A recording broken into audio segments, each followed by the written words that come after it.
As you know, Adam Schiff has become a big celebrity for his leading role in the impeachment circus. But in case you needed any more evidence that most Americans simply don't care and have long tuned out, here's what happened Wednesday night on Jeopardy! U.S. Representatives for 12. 1/53rd of California's House delegation is this Intelligence Committee chairman. His name is Adam Schiff. Back to you, Veronica. Composers for 2000. Not a single contestant was able to answer the question despite being shown a photo of Bug Eyes. Aren't Jeopardy contestants known for their vast knowledge of history and current events? I think this just means the intelligent people in America haven't watched CNN for years, because there's no way anybody can forget a face like that. Everybody is so over hearing about impeachment that yesterday, when Congresswoman Martha McSally was approached by CNN, this happened. Senator McSally, should the Senate consider new evidence as part of the impeachment trial? Man, you're a liberal hack. I'm not talking to you. You're not going to comment, Senator, You're a liberal about this? hack. Of course, that really hurt CNN's feelings, and Wolf Blitzer thinks she owes the network an apology. And if she should do the right thing, she should call up Manu Raju, apologize to Manu Raju. I agree, Wolf. I misspoke. Sure. I'm sorry I did that. Misspoke. And then whatever she said. You know exactly and then what she should was issue a saying. public statement. That's sweet. Apologizing. She won't. That's sweet. If she were meant, she would I wish do I that. lived in that world. Yeah, that's the right thing to do. His own colleagues are laughing at him because, well, the Clown News Network is a laughingstock. They're not the only ones, however. Kamala Harris was laughing it up before realizing that she was actually live on MSNBC, and then immediately got into character and said what a serious and somber time this is. Ari, thanks so much. We're here with Senator Kamala Harris, who, of course, a former 2020 presidential candidate and one of the jurors in this trial. Can you just start by taking us through what the moments that you just experienced on the floor of the Senate and what the task is at hand? I mean, this is a solemn, serious moment. These are the most serious charges ever brought in the history of our country against a president.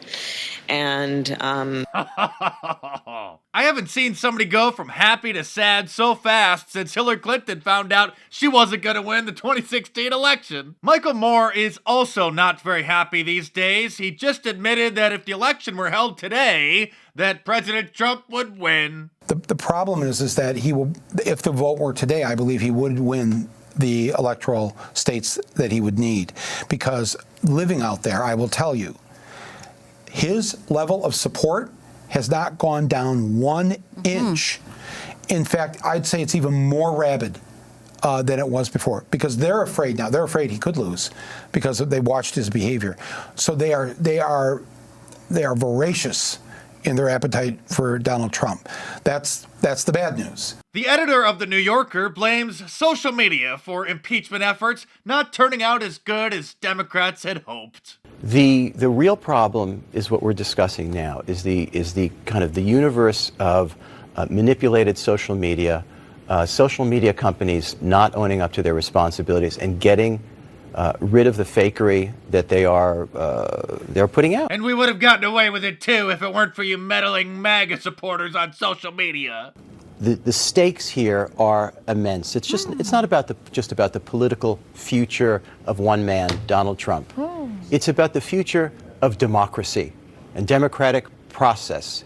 And this is a trend throughout the world. It's about the future of the earth. We have a party that has decided to be disbelieving about climate change. It's about issues as essential as that. Somebody better tell Nancy Pelosi to add climate change to those articles of impeachment before the Senate votes on them. That was Little Brian Stelter's Sunday show, Reliable Sources, by the way, which recently hit rock bottom in their demo, the demographic, the age group that the advertisers are looking for, reaching only 85,000 in their demo. Only 85,000 viewers in the key demo. No wonder he wouldn't accept my bet that my book, The Liberal Media Industrial Complex, would sell more than his. But Little Brian just revealed that for the last several years, he's been secretly working with HBO on an upcoming documentary about fake news. He tweeted, "HBO just announced something I've been working on for a couple of years, a documentary titled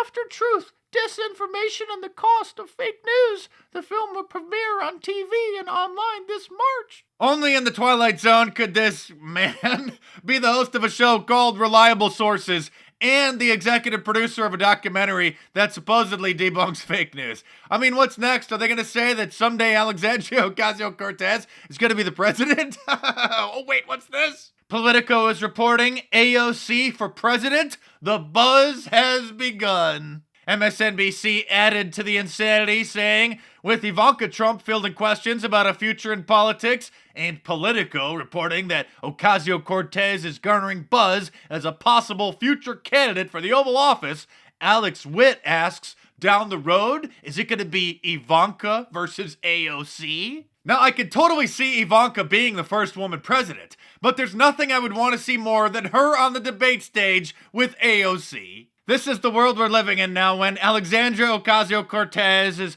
being considered a possible future president. It's getting increasingly difficult to tell what is real and what is a parody these days, but this is a real story from CBS News. They took it upon themselves to investigate a meme again that President Trump retweeted, but they determined that this picture of Nancy Pelosi in a hijab and Chuck Schumer wearing a turban was photoshopped. Gee, I wonder what gave it away, CBS. It looks so realistic. Since your eyes are so keen, CBS, I have a confession to make.